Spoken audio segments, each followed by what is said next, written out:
os bastidores da volta da Tati Machado ao programa de Ana Maria Braga, realmente ali no Mais Você, comoveu toda a equipe, o Brasil inteiro repercutindo nas redes sociais. A gente conta agora os bastidores, sim, tudo que está acontecendo depois, né, que Tati Machado realmente oficializou sua volta à TV, depois desse momento tão difícil que ela enfrentou junto com o Bruno, que é o marido dela. E ela deu uma entrevista para o Fantástico, realmente uma entrevista emocionante. A gente vai falar também sobre a decisão envolvendo Vale Tudo. Olha, uma decisão, no mínimo, polêmica. Para algumas pessoas, até gostosa. Mas para outros, nem tanto. E para quem não pode? Entendeu? Quem vai contar pra gente qual é a decisão? E a repercussão disso está aqui ao meu lado, ela sempre com a gente. Oi, tudo bem? Mais uma semana, hein? Chegamos com muitas novidades, muitas fofocas. O que você achou dessa decisão? Não conta os detalhes, mas o que você gostou ou não gostou? Eu gostei, mas eu quero experimentar. Vou deixar a dica pro pessoal. Gostei. Eu quero ver se é tudo isso mesmo. Se esse hype aí tá valendo. Mas, gente, a novela, essa decisão tá dividindo opiniões. Tá dividindo opiniões. Eu quero saber se você é contra ou a favor. Tá. Eu também vou falar se sou contra ou a favor. Tá. Mas antes, vamos começar aqui. Para você que tá chegando, aproveita para dar o seu like, comentar, se inscreva no canal aqui. Isto emocionou Sim. a volta da Tati Machado. Muito. Não tinha lugar melhor para Tati Machado voltar, né, para televisão, nessa passagem que ela teve difícil, nesse momento de dor. A Tati Machado escolheu a Ana Maria Braga para abraçá-la nessa volta à televisão ao vivo. Obviamente, pela relação que elas construíram de tantos anos. Foi para Ana que ela contou, né, a primeira personalidade da televisão que soube que foi justamente quem deu a notícia no ar, foi a Ana Maria Braga e o Mais Você. A leitura que eu tenho é que ela esperou estar de fato mais segura, esperou a Ana estar no programa e eu sinto que ela vai carregar, depois da entrevista dela no Fantástico, como um legado de vida. Ela disse que vai falar para o mundo o quanto é importante que a certidão de um bebê que hoje é de natimorto deixe de ser assim para ser a certidão que leva o nome do filho ou da filha, que não sobreviveu. Então, o meu entendimento, eu não sei qual é a sua opinião, mas me parece que a emoção da Ana Maria Braga ao abraçar a Tati Machado diz muito sobre o acolhimento daquela pessoa que é da família. Ela falou, eu tô em casa. Mas eu tive essa sensação de que, de fato, a Tati queria que fosse a Ana Maria Braga ali. Sim. O abraço fosse da Ana, porque elas têm uma história de uma trajetória, até a projeção que a Tati ganhou, tudo começa muito ali no Mais Você. Só que com aquela falta, eu tenho certeza que na cabeça dela, ela imaginava ela chegando com um bebê no colo pra apresentar pra Ana. E aquele abraço que a Ana dá, quando ela toca os olhos ali, o rosto da Tati, é aquela coisa da mãe, da avó, daquela pessoa próxima que quer mostrar acolhimento. De alguma forma, eu não sei se elas já tinham se falado pessoalmente nos bastidores, mas eu achei emocionante e entendi que a Tati vai levar mesmo como uma missão de vida junto com o Bruno, que é o marido dela, o direito à certidão com o nome, porque hoje não é uma realidade no nosso país. Nossa, eu não sabia disso. Ela falou, olha, a utilidade certidão, pública, isso. A própria... Quem foi que entrevistou? Foi a Renata Capucci. Foi. A própria Renata Capucci disse que há 20 anos ela perdeu também um bebê, assim como a Tati, e que a certidão que ela recebeu era de natimorto.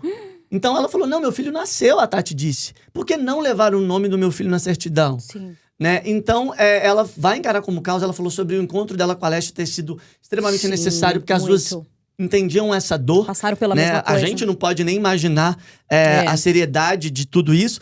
E mais do que tudo, eu entendi também sobre a vontade dela ser mãe novamente. Ela disse, ainda não estou preparado, mas eu quero ser mãe novamente.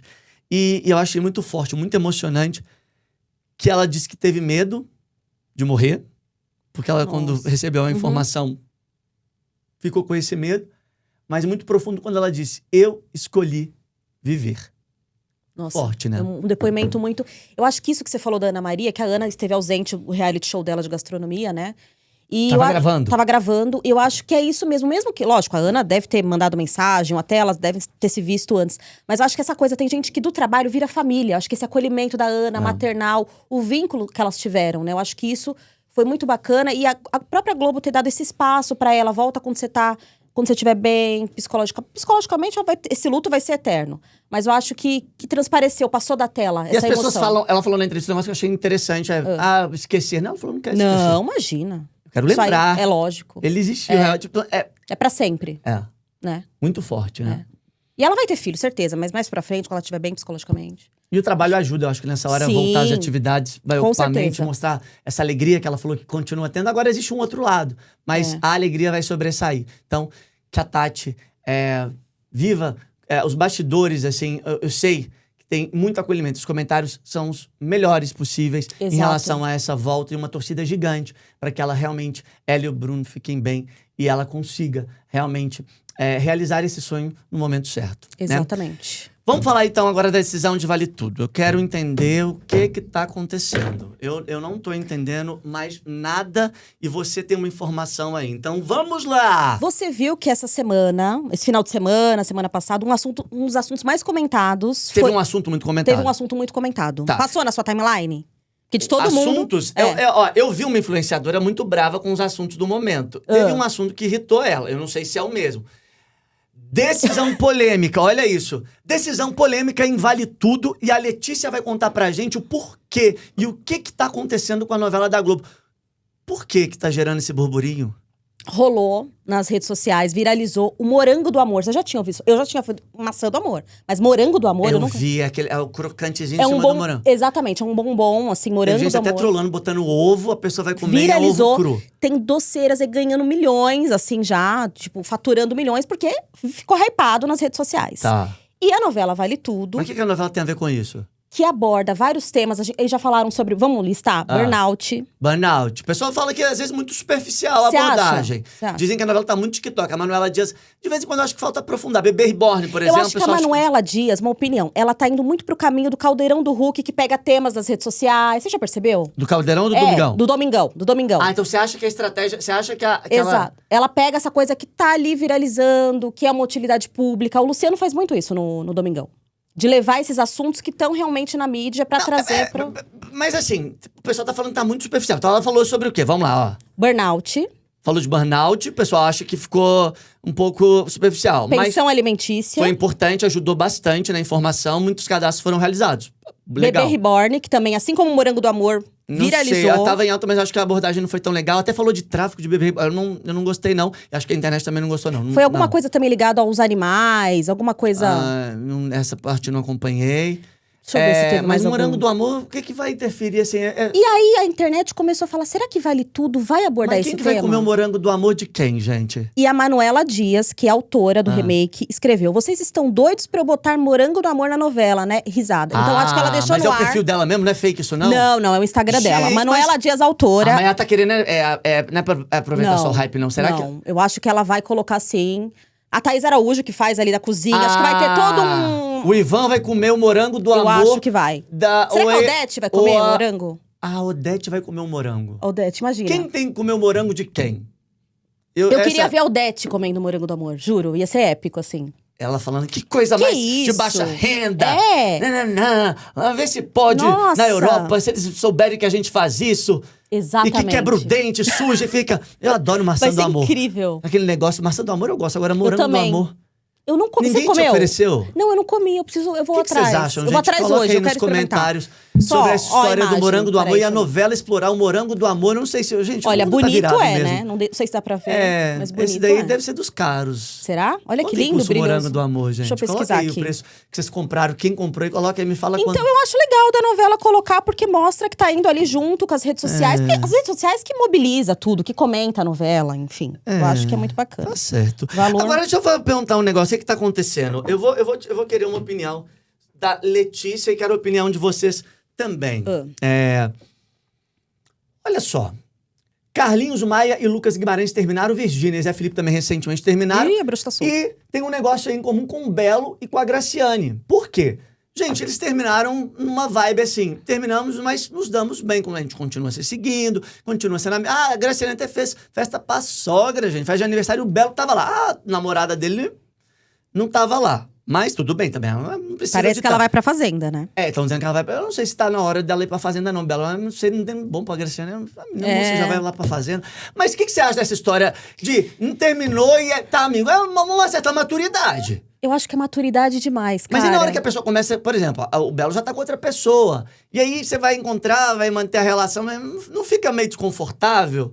Assim, porque no fundo, a gente tem, pelo menos no começo, um certo incômodozinho. Eu, pelo menos, geralmente... Eu acho que ou realmente é, ou eles fingem muito bem. Porque não dá pra você terminar... Não é todo relacionamento que você vai terminar mar de rosas. Tudo bem. Tem ex que... Eu quero distância dos meus ex. Eu não quero amizade. De todos? Não. Eu acho que não dá. Você consegue... Eu consigo manter... Olha, vou falar pra vocês.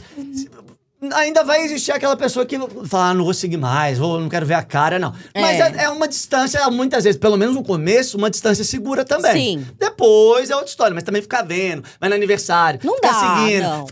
não. O Thiaguinho e a Fernanda Souza, eles são muito assim, né? Tiveram uma puta maturidade. É isso. Quem são vocês aí? Diga pra mim... Se vocês acham que é possível, como é a relação de vocês com os ex e qual a opinião de vocês em relação a esses recém-ex-casais. Mas o Carlinhos, ele já tinha separado do Lucas. Tava em crise, 2022, lembra? Teve até boato de traição, umas coisas assim. Às vezes estão querendo viver a vida, né? Acho que é um Estão tempo querendo beijar umas outras. São 15 anos juntos. É muito tempo, gente. Deu muito certo. Deu certo, gente. 15 anos deu certo. Meus amores. Deu certo, deu muito certo. Então, assim, olha, vou te falar um negócio. Hoje a gente vai ter um convidado especial. Olha. Então, chega de fofoca, porque agora a gente vai trazer você para aquela fofoca mais profunda, Letícia. Então, já aproveita, passe suas redes sociais pro pessoal. Letícia Sena B no Instagram. Acompanhe tudo lá que eu tô postando tudo.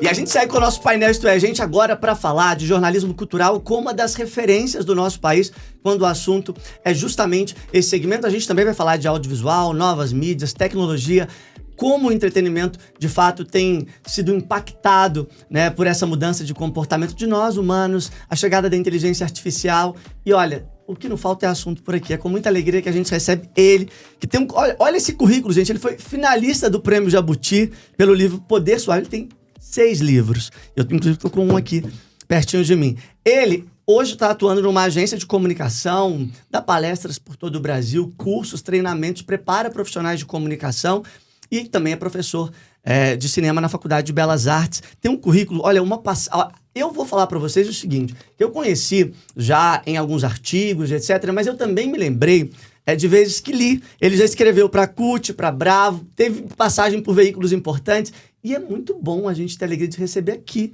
na redação de Isto É, no programa Painel Isto É Gente, Francesco Ballerini. Tudo bem, Francesco? Tudo bem, Matheus. Cara, que currículo, hein? Obrigado. Que história, quanto trabalho, né? Pois é, começando cedo.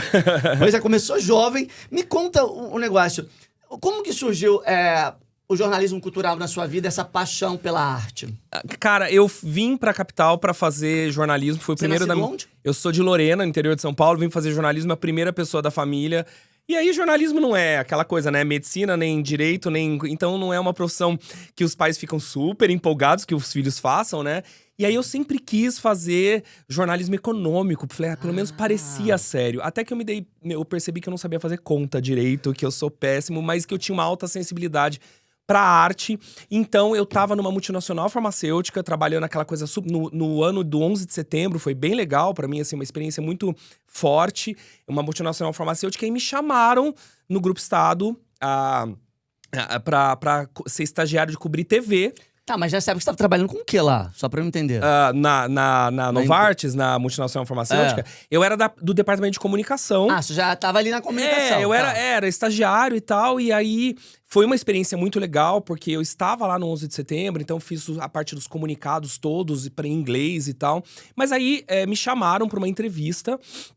E quem me chamou foi a minha, que eu chamo ela de chefe até hoje, a Maria Amélia Rocha Lopes, que foi a primeira apresentadora negra do Metrópolis. E ela bateu, assim, ela faz aniversário no mesmo dia que eu.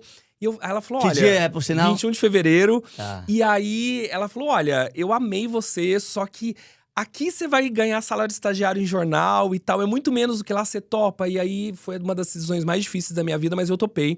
E ali abriu todas as minhas portas, né? Tudo que eu fiz a partir de então, porque daí eu comecei cobrindo televisão lá, cobria telenovela, cobria celebridades também, aí eu migrei pro cinema depois, aí fiquei, né? Curiosamente, assim, quero entender, obviamente, tudo que a gente vai conversar aqui perpassa também pelo cinema, que é uma especialidade, mas como que foi cobrir celebridades? O que você achou dessa experiência? Cara, olha que engraçado, a gente é jovem, eu falo isso muito pros meus alunos, eu falo pra eles, olha, não tenham preconceito com nada, porque eu fiz 2 coisas quando eu era novo, lá no Grupo Estado, que quando eu lá eu falava, ai, não parece que não é sério e tal. E hoje eu acho incrível que eu fiz isso. Uma foi, eu fiz parte da primeira equipe de jornalistas que entrou no Big Brother Brasil, no BBB 1. Irado. E eu achei super legal, mas na época tava hypado Casa dos Artistas, né? Aquela coisa. E era super legal.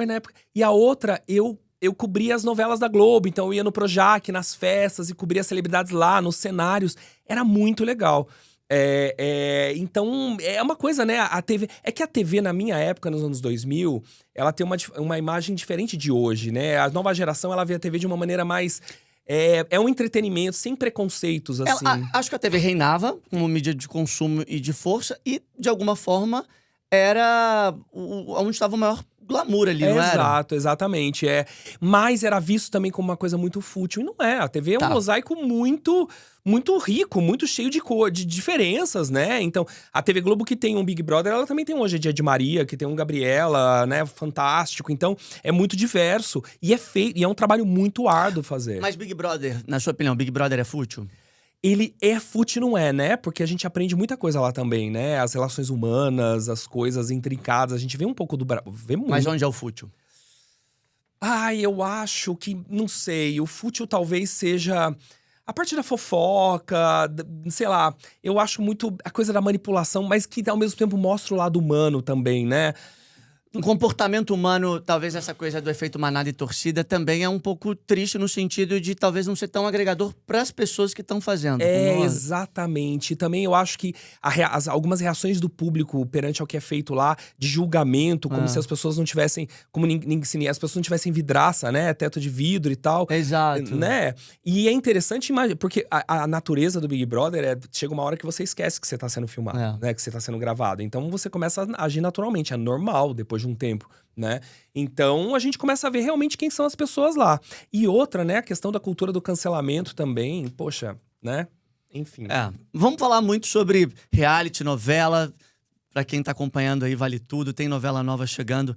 Inclusive, quero debater aqui um assunto, vou até anotar que é uma apuração nova.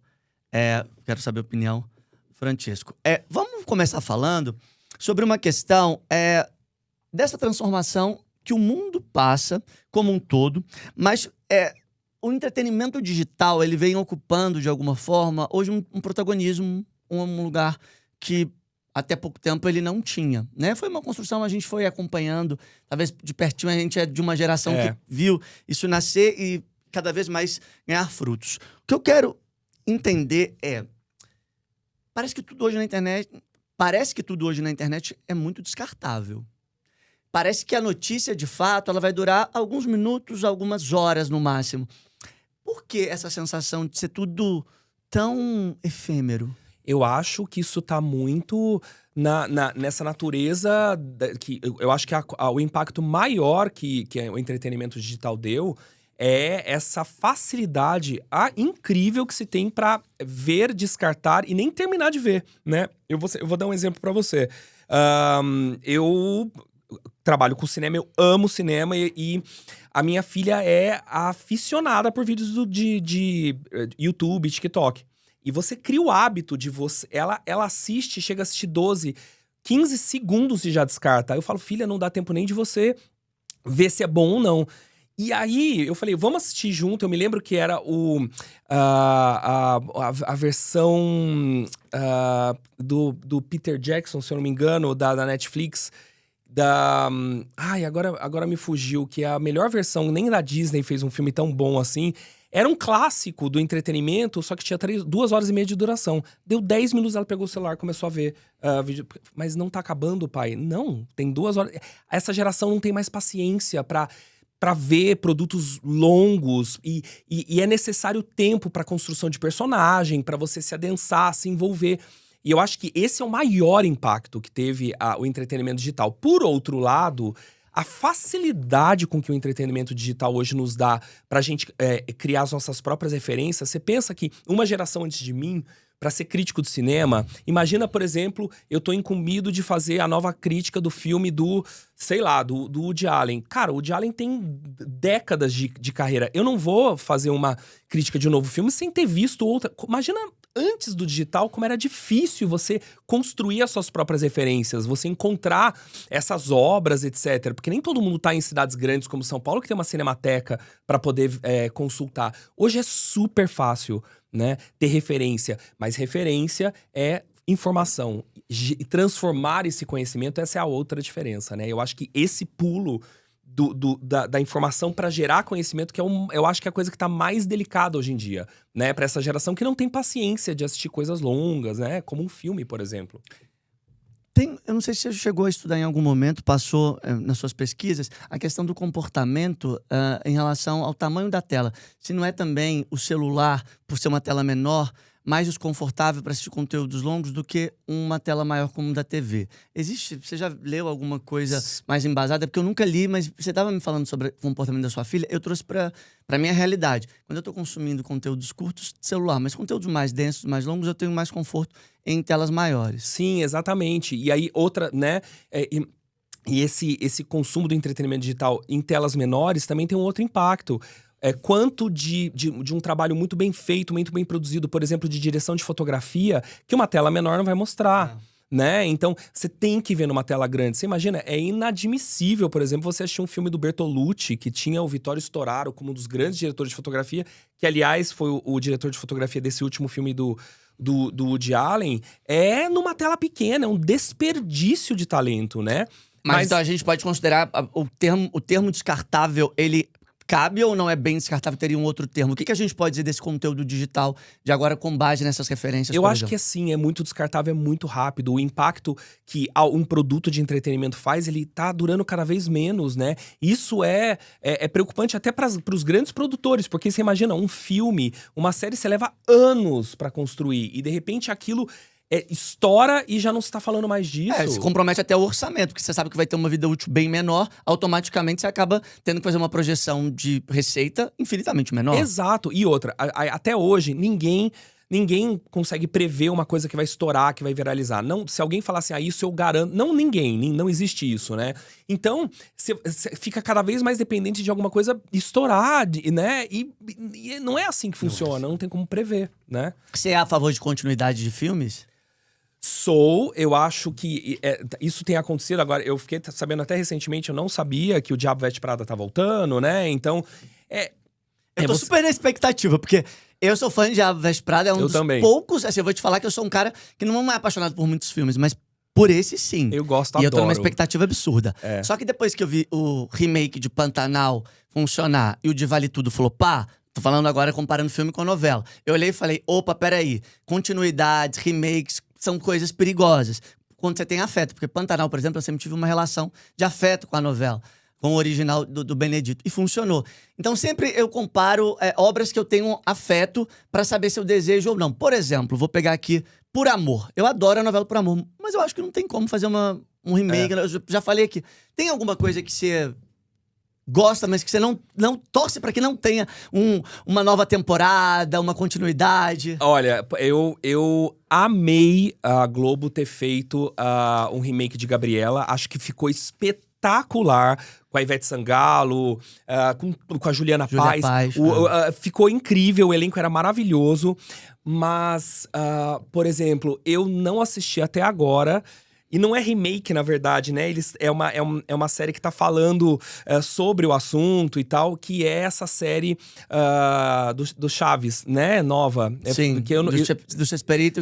Exatamente. Que estão contando um pouco os bastidores daquilo e tal. Estão falando muito bem. Eu não assisti também. Mas eu tenho um carinho tão grande por Chaves. Eu tive o prazer, quando eu tava uma das maiores entrevistas que eu fiz na minha vida, que o SBT até me chamou pra conversar sobre esse assunto quando quando ele morreu, eu consegui entrevistar o Chaves. O Roberto... O Bolanhos, foi por telefone. E eu acho que foi a entrevista que eu mais fiquei nervoso na minha vida. Porque na época que eu tentei, era começo dos anos 2000, eu tinha acabado de entrar na redação do Grupo Estado. Não tinha da facilidade do Google, de você achar um telefone. Então, era Yahoo que você buscava.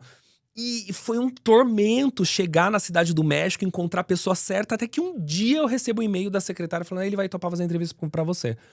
E virou capa, a capa do veículo, de tudo e tal. E foi, eu acho que é porque eu mais fiquei nervoso. Então eu acho que essa série eu não vou ver.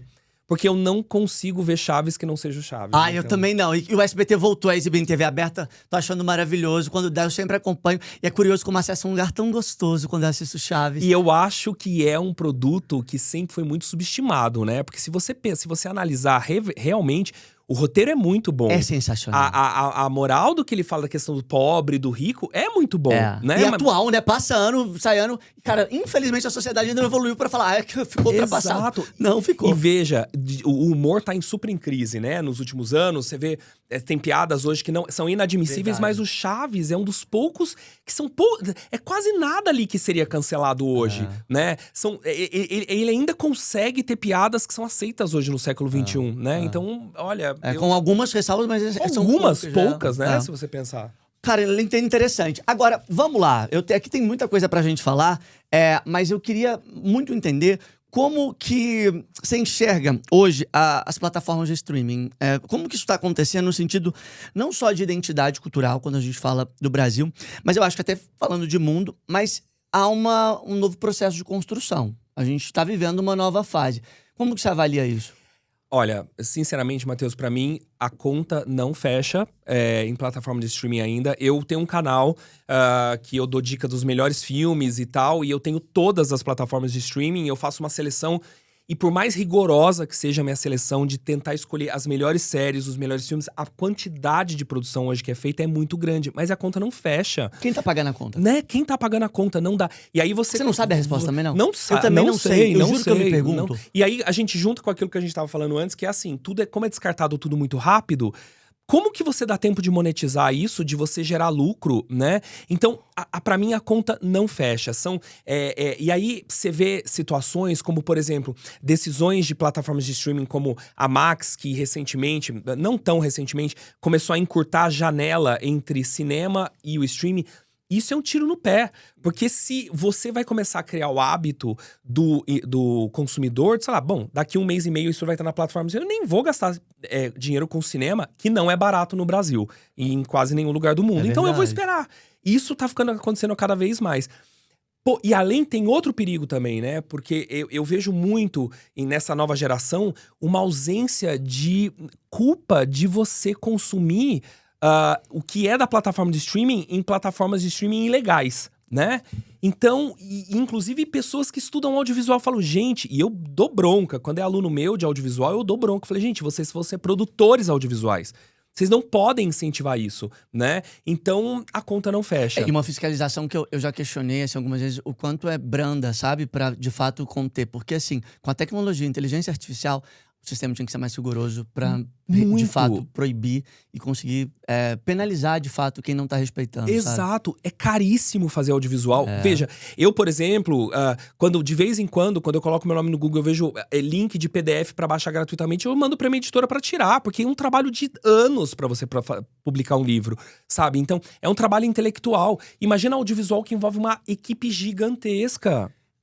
Eu vou ter que... Não tem nada a ver, gente. Desculpa, vou fazer uma intervenção. Não tem nada a ver com o papo que tá aqui, mas eu vi um dado ontem, acho que você...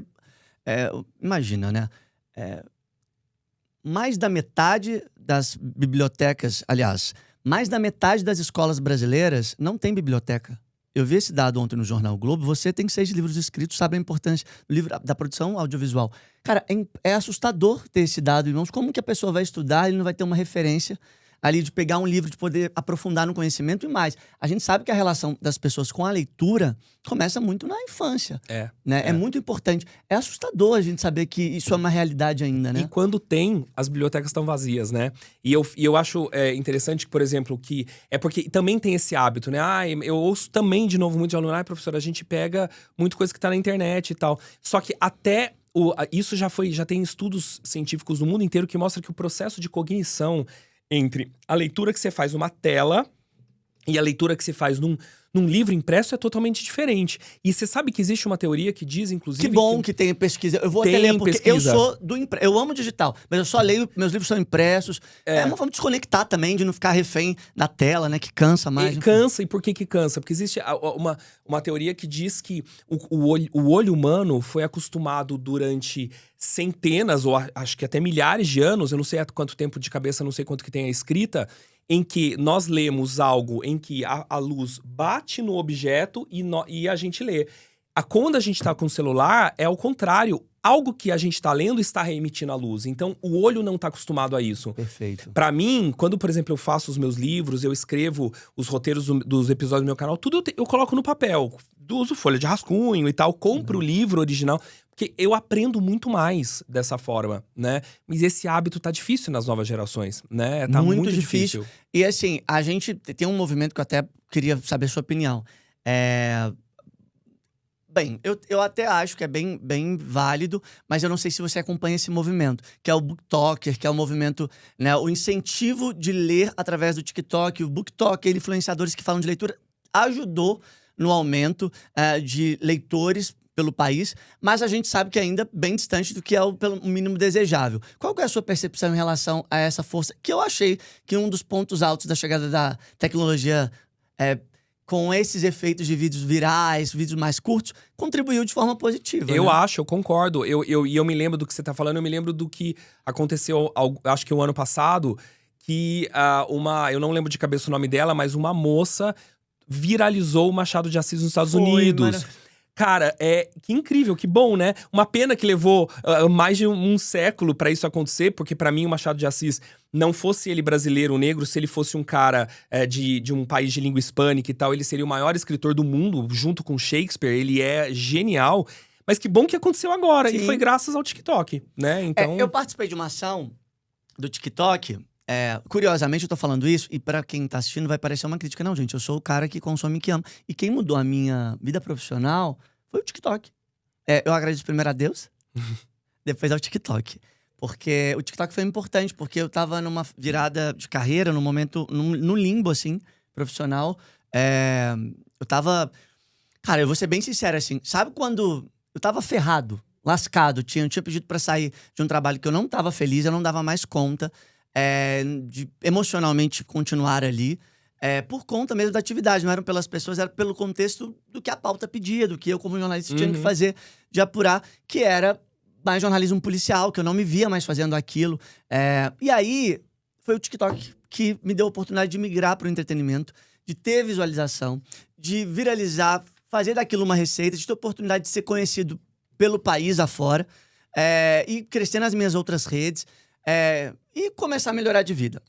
Mas eu tô fazendo esse adendo porque eu acho que em algum momento eu fui sentindo que a coisa também, pra muita gente, perde a mão. Parece que a pessoa começa a viver e aquilo vira o mundo dela.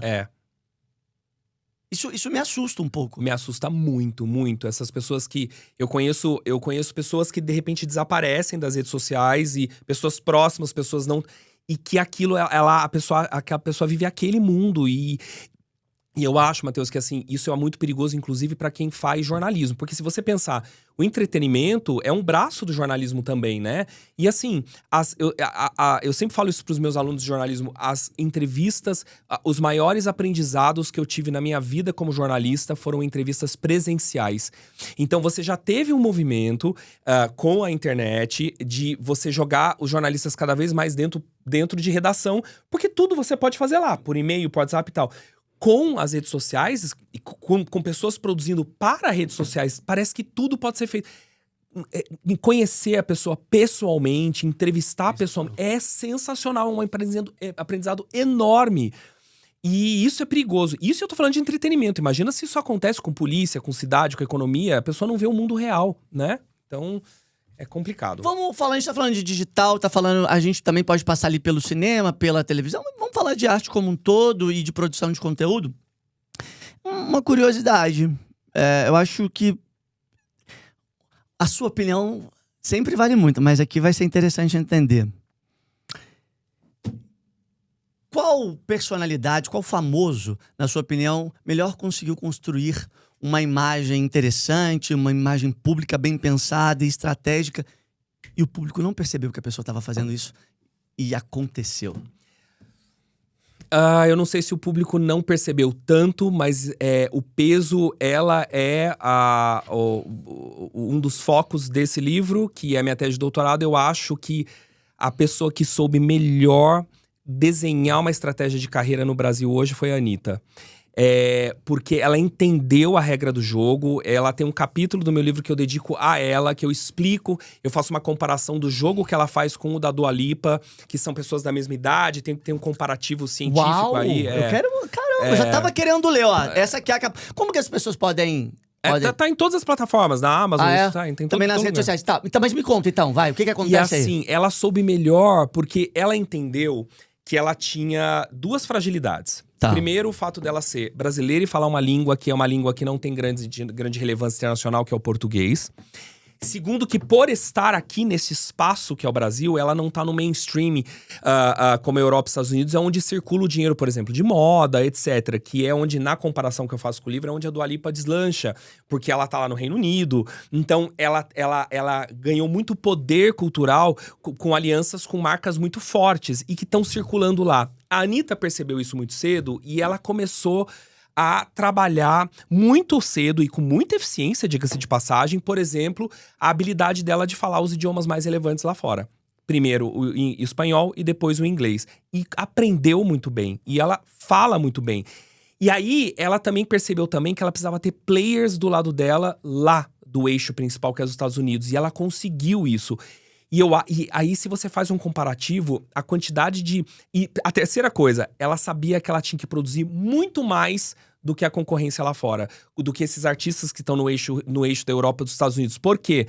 Porque ela tem que ter volume, ela tem que estourar com mais frequência. E foi o que ela fez. A quantidade de videoclipes que a Anitta tem, comparado com a Dua Lipa, eu acho que ela tem 3 vezes mais. E eu coloco uma tabela, inclusive, no livro, mostrando.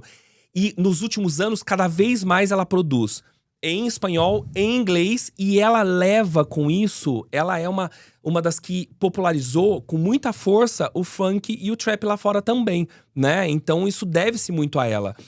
Mas vamos lá, legal, hein? Interessante esse dado, sensacional. E desse ponto eu não sabia, da Anitta ia abrir que realmente passou a tabela. Uma dúvida. A Anitta não é a nossa melhor cantora brasileira, mas ela é a maior. Por quê? Eu acho que é por isso. Eu escolhi ela a dedo pra fazer essa pesquisa porque ela é a maior. Melhor é uma também questão muito subjetiva, que também o mundo... Aliás, os próprios artistas não gostam disso, né? Eu sou melhor e pior e tal. O que é o melhor e o pior, mas no sentido técnico da coisa, daquele vozeirão que ela vai... parar aqui, vai abrir a voz e falar... Não, ela não tem uma voz de Gal Costa, nem de Elis Regina, a gente sabe disso. Mas ela é a maior hoje. É a maior, sem sombra de dúvida. E ela, eu também tenho uma outra coisa que é importante dizer, eu acho que ela sabe escolher as batalhas dela, né? Ao contrário de muita celebridade aí na internet que fica atirando pra tudo, que dá opinião de tudo, ela sabe escolher as batalhas, né? Então, ela enfrenta. Então, assim, você vê que ela é a maior porque você vê ex-presidentes batendo boca com ela na internet, né? Tá, mas aí você viraliza fora. Sim, mas aí daí você tá falando de uma questão que é a indústria cultural e não necessariamente a questão do artista, certo? Não a do artista, não é do artista. Quanto a do artista... Ela soube também escolher soube parcerias muito importantes, então ela sabe... Os feats maravilhosos. Os feats maravilhosos. Agora, uma coisa é certa, assim, em termos técnicos de dança, por exemplo, do espetáculo visual, esse universo pop do videoclipe não tem grandes diferenças entre um e o outro. Então, quando eu parei eu assisti, já gostava, mas assisti todos da Dua Lipa, todos da Anitta de novo. Tecnicamente, a dança, a iluminação, a fotografia, a direção de arte não é muito diferente uma coisa da outra, nem de qualidade. O que vale ali é a personalidade, é a postura. Veja, a personalidade, a Anitta, ela emana personalidade. Se faz uma comparação, por exemplo, com... Assim, acho ela muito competente e tal, mas você vê, por exemplo, a Vanessa Camargo. Ela não, a personalidade dela ela não pulsa tanto quanto a Anitta, né? Então, eu acho que tem todos esses componentes, assim, né, que são importantes. Legal, boa observação. Mas eu não sei se você sabe, Aí eu não sei se você é jornalista, às vezes você tem a informação, se apurou, mas eu acho que não, porque não é só parado. Porque ele não faz jornalista celebrando, mas eu quero entender mais do ponto do comportamento da indústria, tá? De mercado. Na sua opinião, obviamente. Por que você acha... O que aconteceu, assim? Por que a Anitta sumiu do mapa nesses últimos tempos? Foi a questão de não aguentar mais o sistema, ela cansou do jogo, ou essa questão realmente de que são ciclos e ela já, de alguma forma, cumpriu, de alguma forma, o que ela se propunha a fazer e ela olhou e falou, opa, peraí, ai, tá ok. Por que a Anitta sumiu? É possível explicar isso? Eu acho que sim, ela tem… Eu até vi uma entrevista que ela deu, acho que foi pra Globo, que ela deu alguns sinais do porquê. Eu acho que o jogo da música é muito cansativo, né, Matheus? É muito cansativo. A quantidade… Eu fico passado com a quantidade de videoclipes e de músicas que esses artistas têm que lançar o tempo inteiro. É insano, né? Deve ser opressor, assim. Não. Então, eu acho que uma hora cansa. 2… Você tem um custo, que é a sua vida pessoal. E eu li, eu não sei se procede, mas eu sei que ela tava no momento de priorizar a vida pessoal dela. Eu acho que tinha até uma questão de que ela queria talvez engravidar, etc. Tá mais espiritualizada também. Mais espiritualizada. E eu acho que é até bom, sabe? Eu acho que a internet dá a impressão de que a gente tem que estar online, a gente tem que estar bombando, explodindo. Só que existe uma coisa que a gente fala muito em marketing, em jornalismo também, que você tem que dar um descanso pra sua própria imagem também. E isso é importante até pro jornalismo, porque, a Anitta tá voltando. Então, legal. sabe? Aí volta e tal. Então, essa retirada de cena é importante, né? E um novo luxo é o tempo, né? Ser dono do próprio tempo é conseguir. Olha, até aqui eu conquistei, agora eu vou retomar o controle, as rédeas da minha vida, porque a indústria cobra justamente o próximo hit, o próximo álbum, o próximo show. E daí, na minha leitura, ela tá tendo até muita maturidade em permanecer. E coragem, né? E coragem, porque também é isso. Você pode decidir tirar um pouco o pé do acelerador, mas você não sabe se na hora que você colocar de novo vai acelerar do mesmo jeito que estava antes ou da forma que você gostaria. Exato, exatamente. Ela teve coragem, ela sabe a hora de retrair, mas ela também falou outra coisa, né? Ela conquistou prêmios muito importantes da música já, né? Eu ainda acho que ela pode conquistar mais. O que falta pra Anitta, na sua opinião? O que a Anitta ainda não conquistou? Eu acho que ela… se eu não me, o Grammy Internacional, acho que ela não ganhou ainda, né? Então, eu acho que é o prêmio maior da indústria. Eu falo muito nesse livro o peso dos festivais. Tanto festivais de música quanto festivais de cinema. Eu acho eu acho que chega a ser até muito sufocante pro artista a ideia de que ele só é relevante no mercado quando ele ganhou um prêmio em festival. E não é assim que funciona. Até porque nós, que trabalhamos com audiovisual, sabemos que tem muita politicagem, tem muitas coisas que não são transparentes. Aliás, se tem um elogio que eu possa fazer, por exemplo, ao Oscar, é que de todos os festivais de cinema do mundo, ele é o que tem as regras mais transparentes. A gente sabe como funciona o sistema de votação e tal. Ao contrário… De Berlim, de Sundance, de Cannes, em que lá tem muita politicagem, porque o poder dos festivais é muito grande, né? Então, eu acho que é isso. E da música é pior ainda, porque a quantidade de festivais de cinema que você tem é muito maior do que música. Mas é legal, você falou aqui do Oscar, mas assim… Bom ponto, que não estava nem na pauta, mas vale a pena entrar. A Fernanda Torres nunca foi venerada como uma grande atriz. Uma boa atriz, ok, fazia humor, tinha gente criticava, e de repente a indicação Oscar, veio o sucesso de Ainda Estou Aqui, e aí parece que tudo mudou. De repente, né, tudo… A opinião de muita gente começa a mudar e endeusar.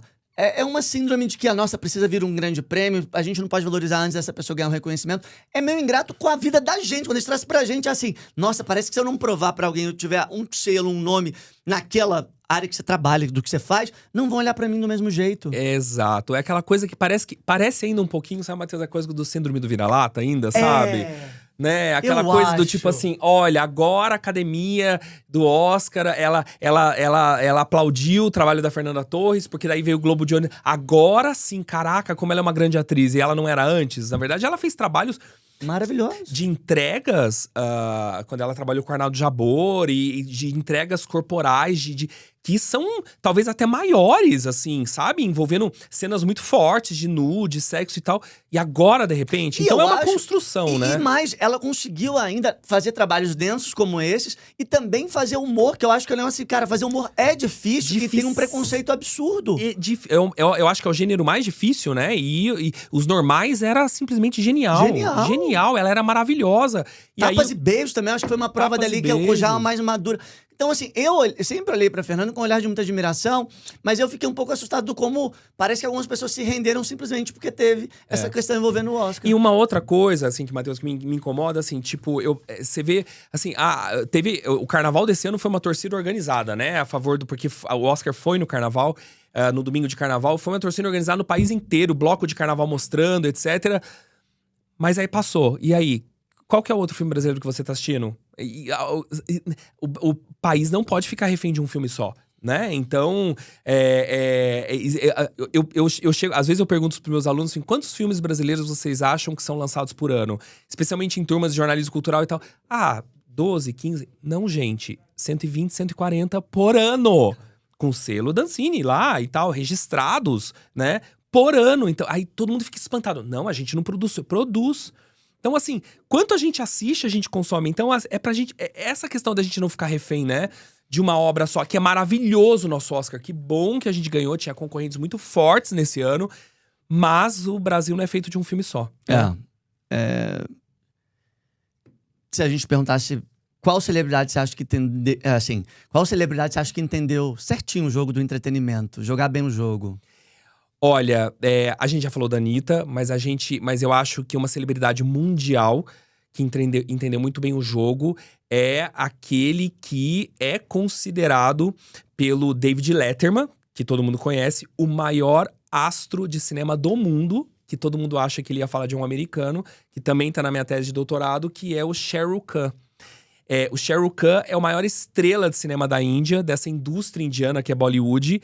Você escreveu um livro sobre isso, Escrevi, foi meu primeiro livro. Eu já ouvi pessoalmente, mas ele tem uma maquinário em volta dele que é simplesmente impossível de chegar. Caraca, é sério? É sério. E o David Letterman convidou ele pra participar do programa. E o Shah Rukh Khan falou assim, não, por que você não vem a Mumbai e fica 3 dias comigo em casa pra me conhecer aqui? E o David Letterman topou.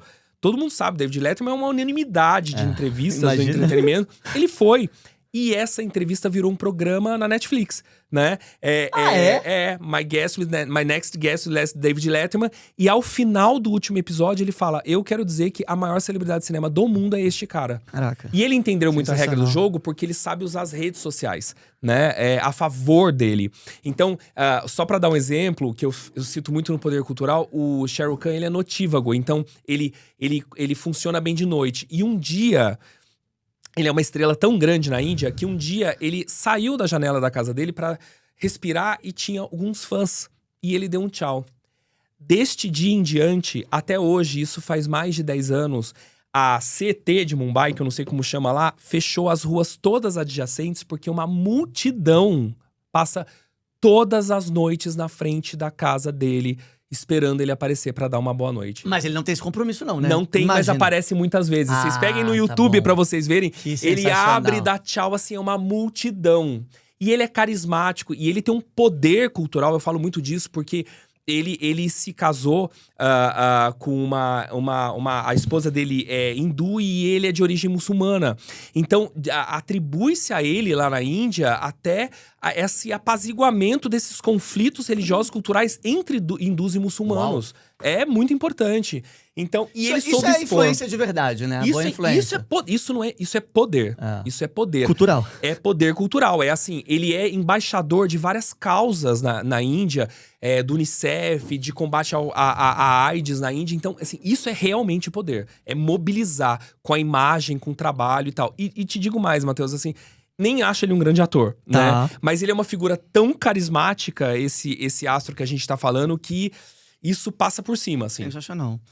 Vale a pena, tem um livro. A gente tá falando desse livro que é O Poder Cultural, que vocês também encontram aí nas plataformas para comprar, nas livrarias e também nas redes sociais do Francesco. Você pode ter acesso às informações. Agora, deixa eu seguir com... Eu tô chegando na reta final. Vou acelerar para vocês que também já aproveitam para dar like no vídeo, comentem, opinem também, se concordam, se não tá concordando. Quem que vocês querem responder? Se a pergunta fosse para vocês, fiquem à vontade. Mas eu quero te perguntar um negócio. Os artistas da televisão, do cinema, músicos, estão perdendo, de alguma forma, espaço para os influenciadores digitais. Essa coisa dessa mudança de comportamento, ao que a gente pode associar, na sua opinião? Então, esse poder do entretenimento digital tem um lado bom e tem um lado ruim também, né? Tem um lado bom porque eu acho que democratiza, né? Que bom que fragmentou. A rede social, ela fragmentou o mundo. Então, que bom que a gente tem a possibilidade de surgir talentos do jornalismo, do entretenimento, da atuação, da arte, em rede social. Que ótimo. A questão é que a arte não pode ficar refém disso, né? Então, eu já vi muitos atores tarimbados citarem, olha, calma, o influenciador, ele não é necessariamente um bom ator. Então, existe... Aí é você diminuir o peso, a importância de uma formação como ator, como artista, né? Então, outra coisa importante também, assim, o influenciador, ele não necessariamente é um jornalista. Então, assim, é importante a gente entender a responsabilidade da formação de um jornalista. Essa coisa do... Professor, mas o diploma nem é obrigatório. Mas não é a questão do diploma, é o que você aprende na faculdade, como você vai lidar com a imagem, com o texto, a responsabilidade da verdade, etc. Então, essa formação não necessariamente vem desse entretenimento digital. Então, tem lados bons e lados ruins. Quem vai despontar, na minha opinião, e ficar, é aquele que sabe do peso, da responsabilidade da formação, de estudar, de ler, de buscar uma formação constante, A tese já foi apresentada e virou livro? E virou livro. Virou livro. Então você é doutor em jornalismo cultural. Eu sou doutor em processos socioculturais, que daí a minha linha de estudo do doutorado é essa, é de processos socioculturais. Sensacional. Eu queria a opinião, como explicar o fenômeno Virgínia Fonseca em meio a esse contexto da nova indústria do entretenimento, na sua opinião, que é um doutor na área que estuda e programa, aí daí sai do digital, vai para programas de televisão, vai para outros negócios, movimenta a creator economy, né? Porque é tipo um movimento da economia que vem dos influenciadores. E aí? Cara, é assim, é porque hoje a televisão tradicional, ela tá refém dos grandes números na internet. Então ela precisa. Então quando ela é levada desse mundo, que ainda é um sonho para quem vem do universo digital, né? Você ir... A televisão, ainda que ela tenha diminuído a audiência, a relevância, a televisão aberta, ela é ainda uma escola que muita gente quer passar por lá. Então, quando ela é levada para lá, é porque existe uma esperança essas emissoras tradicionais que ela vai levar com ela essa repercussão que ela dá nas redes sociais. Para mim, essa transferência vem por isso. Mas, assim, ao mesmo tempo é engraçado, porque quando eu falo da Virgínia, eu te confesso que até 1 ano e meio atrás eu não sabia quem era ela. Eu começo a entender um pouquinho mais ela por causa da questão da CPI, etc e tal. É engraçado que as pessoas, muitos não gostam dela, mas repercutem o que ela faz, o que ela diz, etc. E eu acho que esse mundo digital é isso, o que importa é isso, né? Falem bem ou falem mal, mas falem de mim. Estão falando de mim. O silêncio é devastador, né? O silêncio é terrível. Mas quando estão falando bem ou mal, até porque, como a gente já falou aqui, você é cancelado hoje, amanhã você volta, né? Então é tudo muito rápido. O que importa é continuarem falando de você. Mas tem uma economia que gira em torno disso, quando a gente está falando que substitui de alguma forma o caminho tradicional, tem algum ponto de alerta? Eu digo assim, onde a gente tem que ficar mais atento pensando em comportamento humano mesmo? Eu acho assim, o que tem que ficar comportamento humano são o que essas pessoas estão passando de exemplo, né? Na TV, na internet, as atitudes. Por exemplo, eu sou muito, muito contra a questão dos bets, eu acho que vicia mesmo. E aí, eu acho que, e não é só a Virgínia, eu acho que a gente tem que ver também todas as celebridades, e tem muitos artistas de televisão, jornalistas esportivos e tal, que patrocinam. Então, assim... Mas você também não é medo de ficar fora do jogo? Não é medo de assim, nossa, tá todo mundo jogando ali. Nas 4 linhas, não é que eu tô jogando fora, eu tô jogando dentro. Tá jogando porque dentro. Estão colocando aqui que é assim que pros grandes funciona. De alguma forma, ser o rebelde sem calça, e às vezes até sem ter calça, porque você tem o digital, mas às vezes você não tem a televisão, às vezes você não tem... eu fico imaginando como é um dilema, um famoso dilema, e um dilema de famosos essa questão. Não é passando pano e ao mesmo tempo não é também achando que é normal e que é certo, entende? É um conflito aí. É um conflito. Quando a pessoa fica grande demais e ela vê uma proposta comercial que é enorme, é um conflito que se Nem passa. é pelo dinheiro, eu digo pela relevância, pelo jogo que tem que ser jogado pra você permanecer ali. Exatamente. Não é nem sim. pelo tá precisando de dinheiro, não. Porque eu acho que a Virgínia não precisa. Tantos outros já estão bilionários. Mas Neymar, por exemplo. Mas é mais assim, cara, estão jogando e eu quero ser alguém que quer ser lembrado. Quero permanecer aqui tendo o meu consumo de vídeo, de conteúdo sendo valorizado. Se eu não jogar aqui, vão me olhar e vão me deixar de escanteio.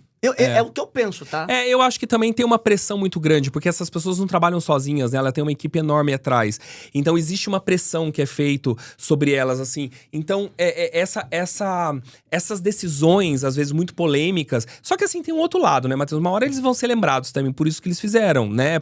Pelas escolhas que fizeram, né? Então, tem muita gente que não quer, não gosta, né? No livro, por exemplo, eu falo muito dessa... da escolha da Adriana Esteves, por exemplo, que eu faço um comparativo do poder cultural dela com a Thalia. O que aconteceu? O que aconteceu com a Carminha, Adriana Esteves e essa história com a Thalia? Me conta, eu não sabia dessa história. Pois é, assim, e é a conclusão que eu tirei aí, o poder cultural da Thalia, que eu acho uma atriz muito menor do que a Adriana Esteves, é um poder enorme, muito maior do que dela. E isso se dá muito ao fato de que a Thalia optou por expor toda a vida dela nas redes sociais. Ela tem, pra quem não conhece, pra quem não segue ela, a Thalia tem...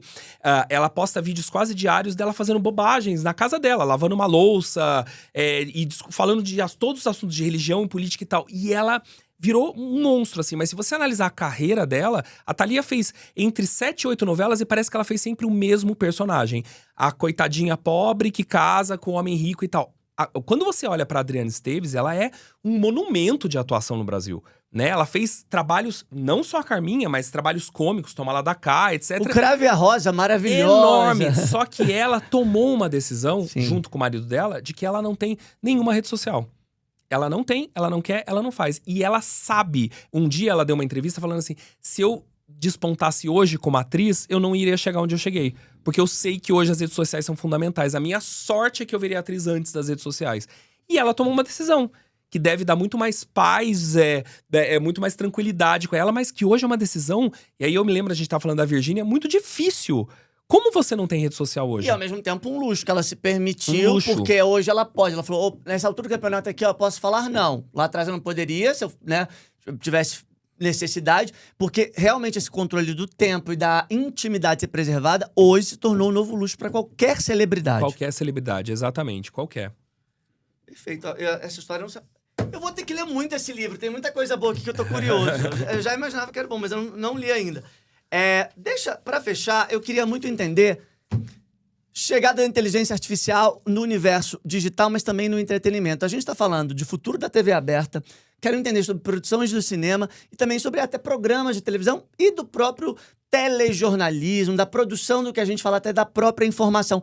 Como você vê a chegada da IA? Eu acho assustador, assim, a gente tem uma idade que a gente passou por tudo isso, né? A gente passou pela transformação do papel pro digital, a gente viu as redes sociais surgirem os buscadores, mas a IA me parece muito mais assustadora, né? Às vezes dá um medinho. Muito, porque se você pensar, por exemplo, pessoalmente, né? No meu canal tem alguns episódios que eu faço em inglês, porque eu tô discutindo questões sobre soft power e tal, que é um conceito que eu trabalho muito nos livros. Hoje, você joga num aplicativo como o Sonix, por exemplo, ele já legenda pra você num outro idioma.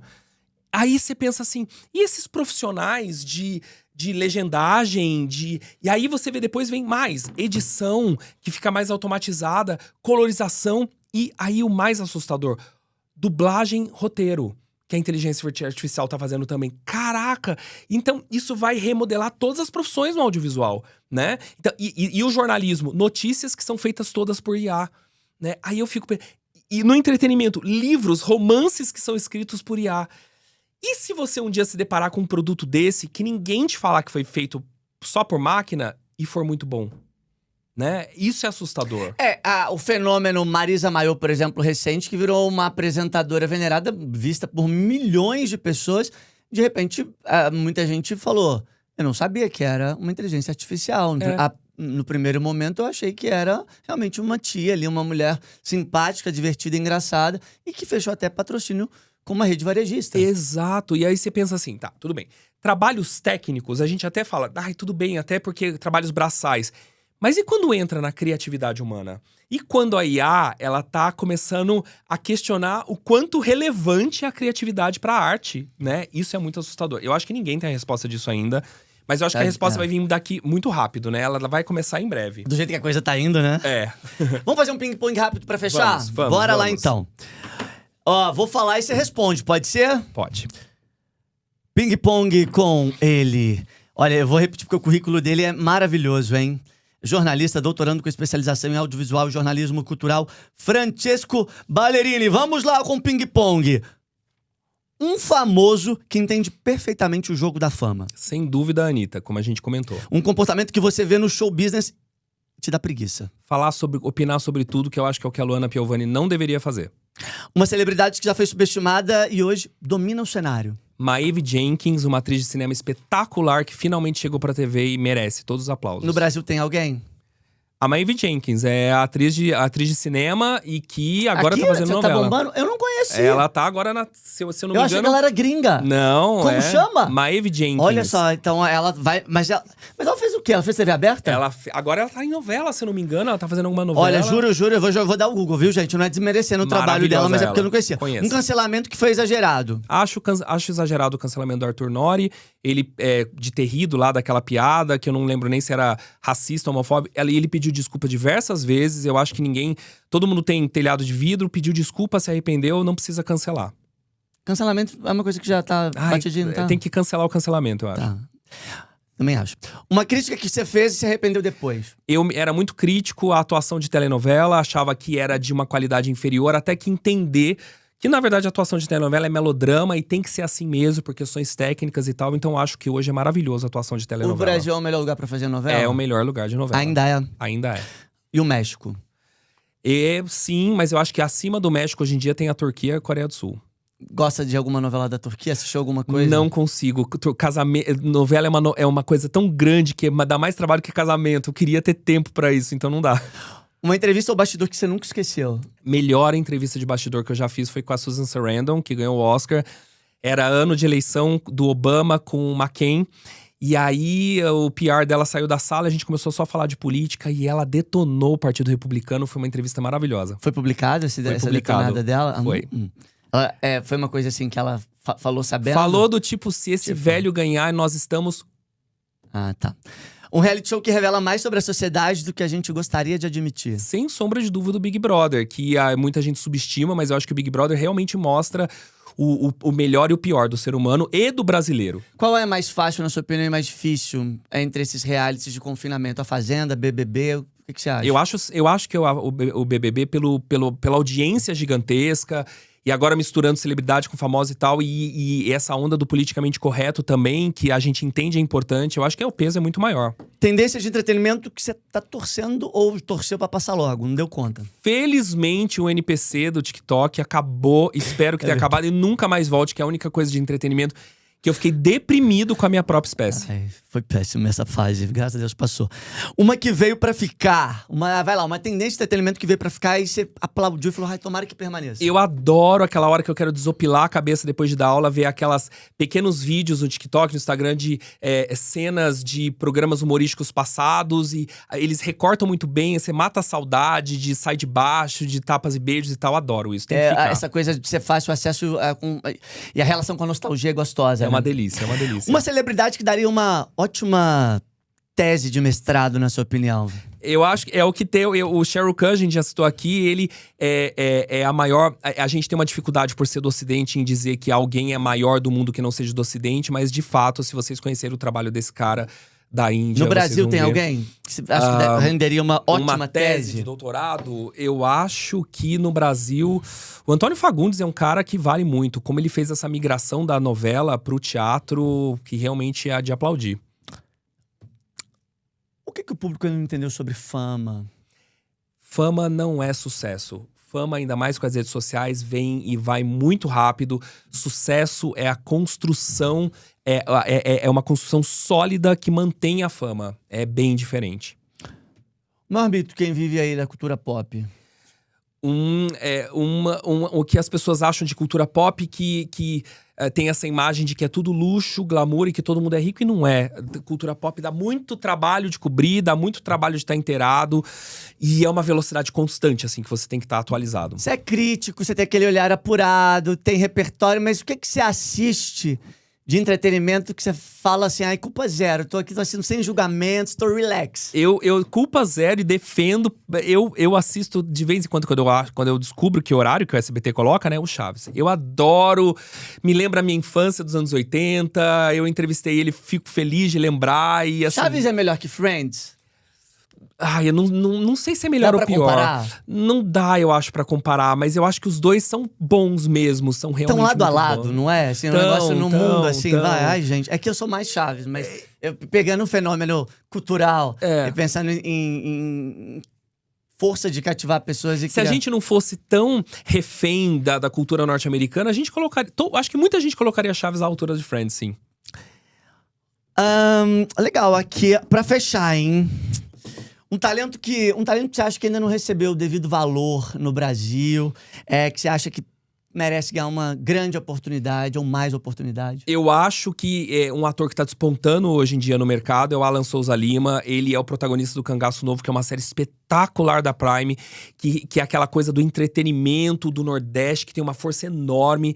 Eu acho que ele vai despontar em breve aí em telenovela, nas 9, e ele só tem a crescer. Dizem que ele é muito estudioso, inclusive estão dizendo que ele vai estar na Dança dos Famosos 2025 lá com o Luciano. Acho que agora ele tá indo pra essa… Acho que ele entendeu por ser muito elogiado, e eu gosto também do trabalho dele. Confesso que eu nunca assisti muitas coisas, mas tudo que vi foi muito bom. Tem uma hora que você tem que ir pra esse mainstream mesmo, né? Você tem que topar fazer o entretenimento ali, que é o programa de auditório popular do domingo, pra daí, daqui a pouco, você ir pra uma novela das 9, ganhar um grande personagem e popularizando. Faz parte do jogo, Faz né? parte do jogo. Eu acho que, por exemplo, falando uma celebridade que entendeu muito bem isso, por exemplo, a Angelina Jolie lá em Hollywood. Ela sabe que ela tem que fazer uma Lara Croft, que ela já disse, eu faço porque dá uma projeção mundial pra poder fazer os filmes que pra ela são realmente importantes como roteirista e como atriz, né? Sensacional. Agora, pra fechar, hein? A última. Qual é o poder da cultura? A cultura tem um poder que muita gente subestima, mas a cultura, ela forma nossos hábitos, ela forma nossos valores, ela é construtora também de ideologias. Eu acho que a cultura, ela é um dos grandes poderes do mundo. Ela tá ali, junto com o poder político, com o poder econômico. E eu ainda advogo a favor do poder da cultura, porque a cultura, apesar de ter coisas boas e também ter coisas ruins, ela é um poder muito mais sedutor e ele é um poder muito mais inteligente do que, por exemplo, o poder militar. A cultura é política? A cultura é política, sim, com Deve certeza. ser. Deve ser. Esses poderes, eles se imbricam, eles se movimentam, então eles se tocam, sim, sem sombra de dúvida. Ai, que maravilha. Se deixasse eu ficar conversando com você por horas e eu ocupar sua agenda e a gente fazer aqui o nosso painel. Mas pra você que acompanhou aí, já aproveita pra dar like. Não deixe de adquirir os livros, se você ficou interessado. São 6, né? 6 livros, isso. São 6 livros, vocês podem conferir os títulos colocando… A gente vai colocar aí também nas redes sociais. Fala o arrobinha pra gente, também pro pessoal que quer te seguir nas redes. @Francesco Ballerini, é com TH mesmo, não é minha culpa, é culpa da minha mãe, mas aí eu descubro depois que Francesco é do TH. Com TH, eu descubro depois que Francesco com TH existe, é de origem francesa e não italiana. Minha mãe quis morrer quando ela soube disso. @Francesco Ballerini, tanto no Instagram quanto no YouTube. Sensacional. Cara, brigadíssimo, viu? Imagina. Amei o nosso papo. Uma alegria te conhecer pessoalmente. Já tinha lido, como disse, alguns artigos, mas é muito bom trocar esse papo e falar sobre esse nosso mercado do entretenimento que anda aí nesse mundo de tanta hiperconectividade, passando por mudanças, mas a gente vê que se a base for boa, que tem muita coisa interessante para ser analisada, pra gente pensar no daqui pra frente. Pra você que acompanhou a gente, semana que vem a gente tá de volta com o nosso painel Isto É, gente. Já aproveita para dar seu like, comentar, me segue lá nas redes sociais, @MatheusBaldi. Fiquem com Deus e até lá. Tchau, tchau.